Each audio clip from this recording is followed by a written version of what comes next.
Ela é britânica, tem 28 anos e tá trazendo o Europop de volta com um toque de rave. Vozeirão, carismática e dona de uma das capas mais icônicas de 2025. Em sua primeira passagem pelo Brasil, já teve shows lotados, com fãs indo à loucura. Não poderíamos deixar de fazer um episódio especial do nosso podcast com Rose Gray. Eu me chamo Matheus Carvalho. Eu me chamo Henry Cres. E sejam bem-vindos ao... Kissy Pop.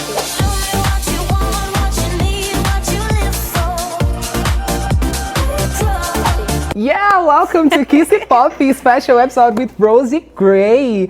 Rose, I heard that you grew up in a very artistic home, like your mom and your stepfather are actors, and this obviously influenced you to become an artist too, right? But how did it lead you to into the music business? Do you know, it's so interesting. When I grew up, I thought that like everyone's parents, you know, acted or like made music or like wrote scripts. So I just was from a very, very young age singing, drawing, painting, making art. I just thought that was normal. Yeah. I will say my parents very much, they were actors, but they also had like many other jobs. So I also thought that was just very normal, that you sort of like, you act and you do theatre, but you also work in a school and you do evening jobs. You were seeing this every day, so art, it's like normal things in your life, like daily, you always seeing things like that, so that you grow up seeing this as a normal thing. I just thought it was very normal. Talking about your sound gives me total 90s Euro pop vibes, but and I love it. And when do you decide that you want to bring that kind of sound back for us and work this kind of music? I was making a lot of music, but I felt like the music I was making was quite different to who I was and where I liked to be and what my friends were listening to. So develop my sound and find people that I love to work with and create with.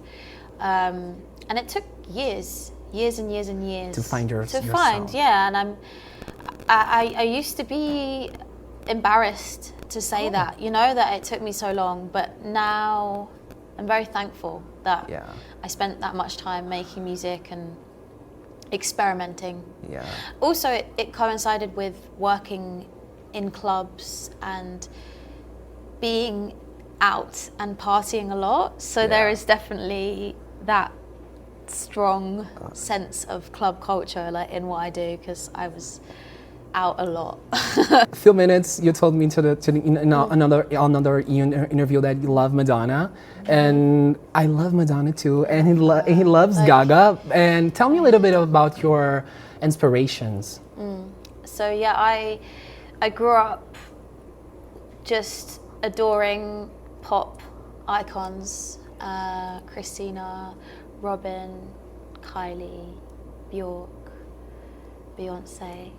I was obsessed with the way they dressed and sung and danced. Yeah.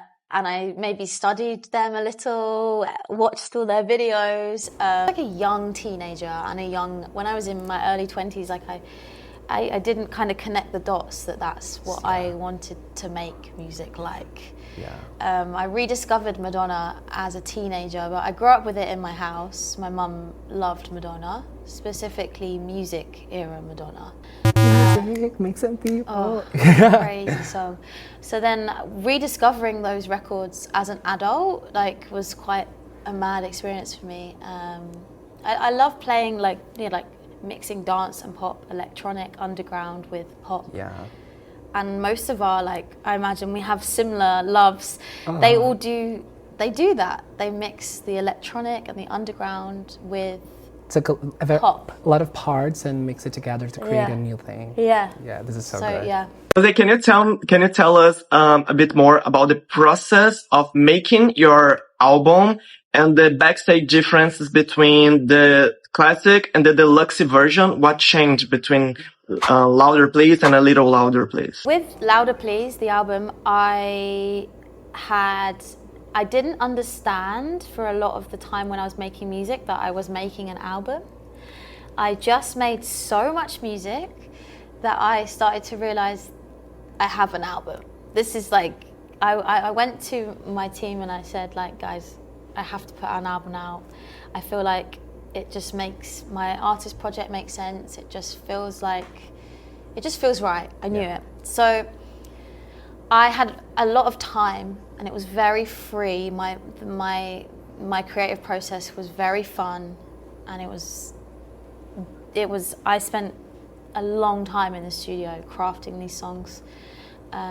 With A Little Louder Please, I put the record out and I started to feel love for it, which weirdly I didn't expect. I don't know why, I hadn't thought that far ahead. So I then have had a lot of new DJs, friends, contemporaries, artists reaching out to me. We were talking and I was like, I feel like I need to ask these people to make new versions for the record.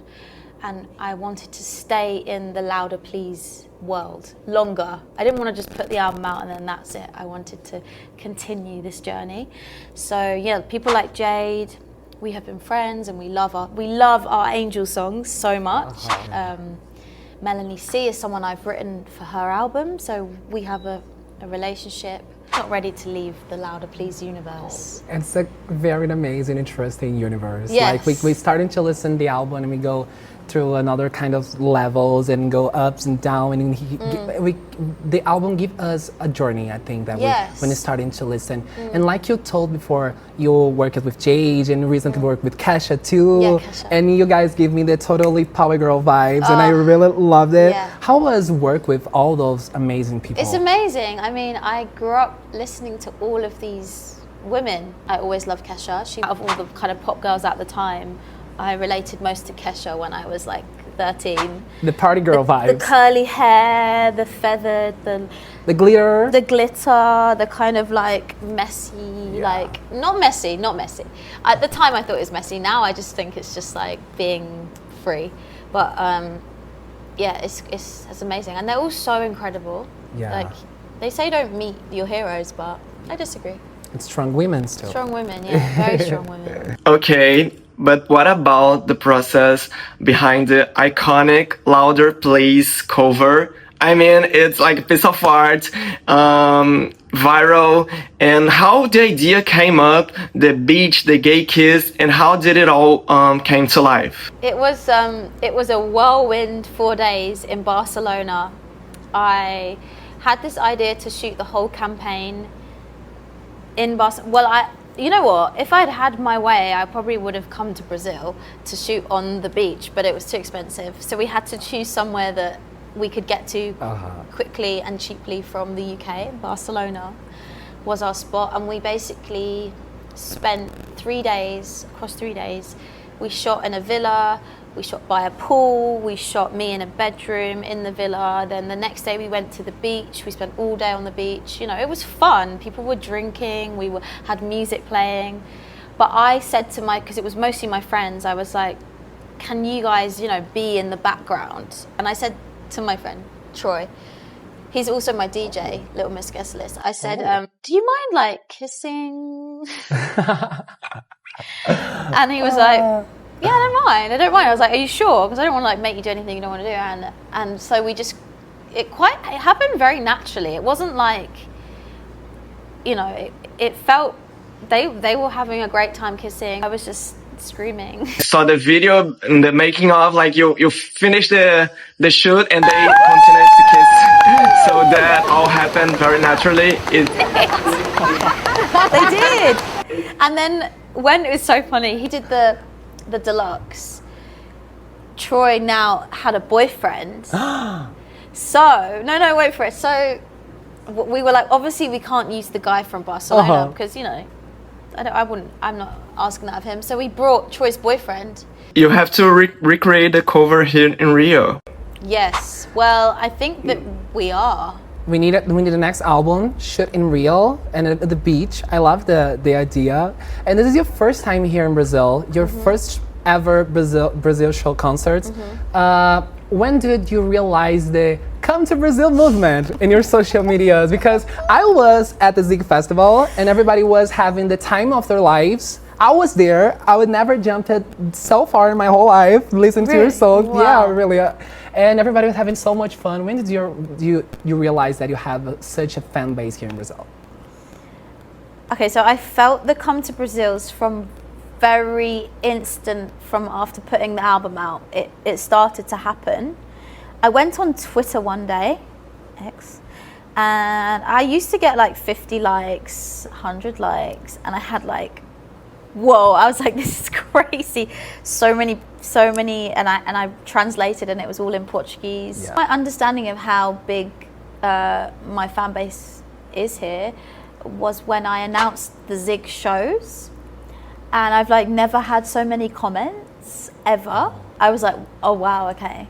This is real. So it was a very different experience for you to the energy of In the the people, crowd. yeah. Oh, yeah. And obviously, once I got here, I could hear before I come on stage, everyone chanting my name, Rosie Gray, Rosie Gray. Everybody was really excited. It's like, really whoa. excited. I mean, I've played a lot of shows now, but like, it felt very lively. Yeah. There was something happening. Sure. You said that since you were 16, you dream of living this star life. And I want to know, how was your daily routine like a year ago and right now with a little louder please, and all of these shows? So different. It could not be more different. A year ago, I think I just put out Wet and Wild.